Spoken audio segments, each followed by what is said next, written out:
ओम नमः शिवाय। राधे राधे। आइए सुनते हैं मासिक शिवरात्रि व्रत कथा पूजन विधि। वैसे तो साल में एक बार महाशिवरात्रि का व्रत आता है और उसे बड़ी धूमधाम के साथ मनाया जाता है, लेकिन हिंदी कैलेंडर के अनुसार प्रत्येक माह के कृष्ण पक्ष की चतुर्दशी तिथि के दिन मासिक शिवरात्रि मनाई जाती है। इस दिन व्रत उपवास रख भगवान शिव को प्रसन्न किया जाता है और रुद्राभिषेक की भी परंपरा है। जिस तरह सोमवार के दिन भोलेनाथ का विधि विधान से पूजा होती है, बिल्कुल उसी प्रकार मासिक शिवरात्रि का भी महत्व है।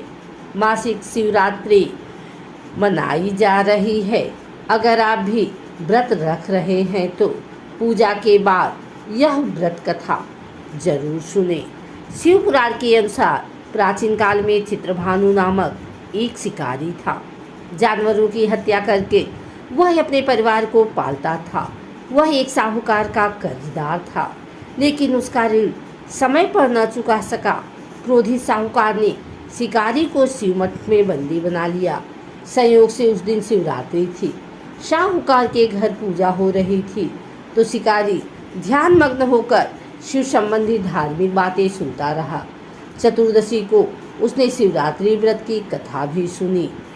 शाम होते ही साहूकार ने उसे अपने पास बुलाया और ऋण चुकाने के विषय में बात की। शिकारी अगले दिन सारा ऋण लौटा देने का वचन देकर बंधन से छूट गया।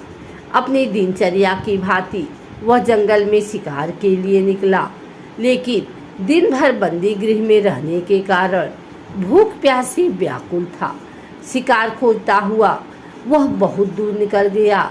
जब अंधेरा हो गया तो उसने विचार किया कि रात जंगल में ही बितानी पड़ेगी। वह वन एक तालाब के किनारे एक बेल के पेड़ पर चढ़कर रात बीतने का इंतजार करने लगा। बेल वृक्ष के नीचे शिवलिंग था, जो बेलपत्रों से ढका हुआ था। शिकारी को उसका पता न चला। पड़ाव बनाते समय उसने जो टहनियाँ तोड़ी वे संयोग से शिवलिंग पर गिरती चली गई। इस प्रकार दिन भर भूखे प्यासे शिकारी का व्रत भी हो गया और शिवलिंग पर बेलपत्र भी चढ़ गए।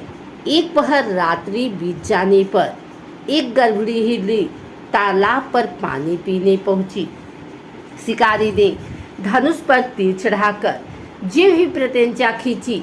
हिरनी बोली, मैं गर्भवती हूँ और शीघ्र ही प्रसव करूँगी। तुम एक साथ दो जीवों की हत्या करोगे, जो ठीक नहीं है। मैं बच्चे को जन्म देकर शीघ्र ही तुम्हारे समक्ष प्रस्तुत हो जाऊँगी, तब मार लेना। शिकारी ने प्रत्यंचा ढीली कर दी और हिरनी जंगली झाड़ियों में लुप्त हो गई। प्रत्यंचा चढ़ाने तथा ढीली करने के वक्त कुछ बेलपत्र अनायास ही टूटकर शिवलिंग पर गिर गए। इस प्रकार उसे अनजाने में ही प्रथम प्रहर की पूजा भी संपन्न हो गई। कुछ ही देर बाद एक और हिरनी उधर से निकली। शिकारी की प्रसन्नता का ठिकाना न रहा। समीप आने पर उसने धनुष पर बाण चढ़ाया। तब उसे देख हिरनी ने विनम्रता पूर्वक निवेदन किया, हे शिकारी, मैं थोड़ी देर पहले ऋतु से निवृत्त हुई हूँ। कामातुर विरहिणी हूँ। अपने प्रिय की खोज में भटक रही हूँ। मैं अपने पति से मिलकर शीघ्र ही तुम्हारे पास आ जाऊँगी। शिकारी ने उसे भी जाने दिया। 2 बार शिकार को खोकर उसका माथा ठनका। वह चिंता में पड़ गया। रात्रि का आखिरी पहर बीत रहा था। इस बार भी धनुष से लगकर कुछ बेलपत्र शिवलिंग पर जा गिरे तथा दूसरे प्रहर का पूजन भी संपन्न हो गए। तभी एक अन्य हिरनी अपने बच्चे के साथ उधर से निकली। शिकारी के लिए यह स्वर्णिम अवसर था। उसने धनुष पर तीर चढ़ाने में देर नहीं लगाई। वह तीर छोड़ने ही वाला था कि हिरनी बोली, हे शिकारी, मैं इन बच्चों को इनके पिता के हवाले करके लौट आऊंगी। इस समय मुझे मत मारो। शिकारी हंसा और बोला, सामने आए शिकार को छोड़ दूं? मैं ऐसा मूर्ख नहीं।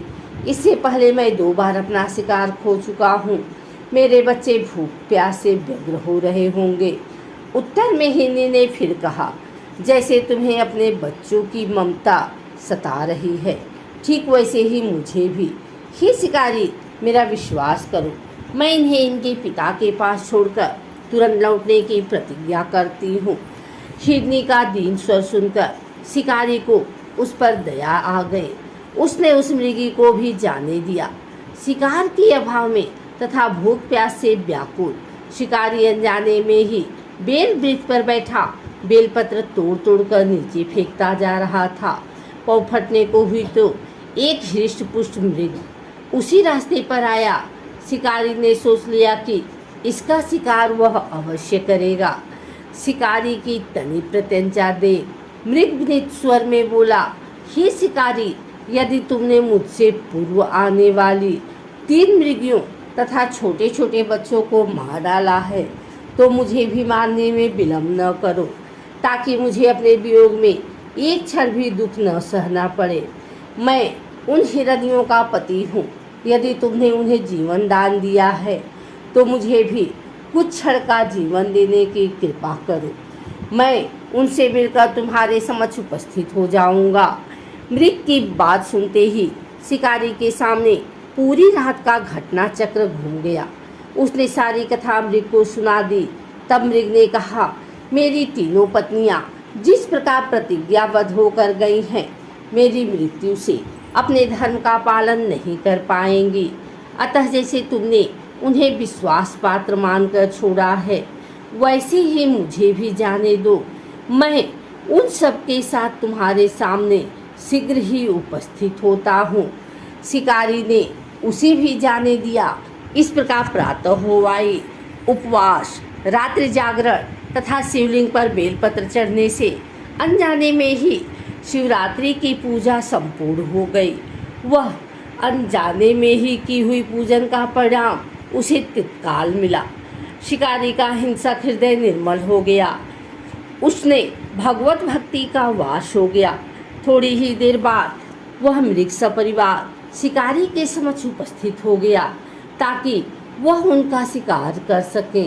किंतु जंगली पशुओं की ऐसी सत्यता, सात्विकता एवं सामूहिक प्रेम भावना देखकर शिकारी को बड़ी ग्लानि हुई।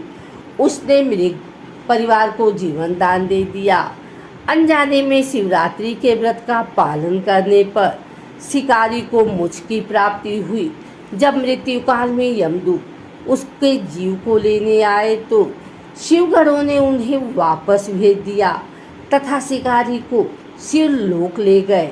शिव जी की कृपा से ही अपने इस जन्म में राजा चित्रभानु अपने पिछले जन्म को याद रख पाए तथा महाशिवरात्रि के महत्व को जानकर उसका अगले जन्म में भी पालन कर पाए।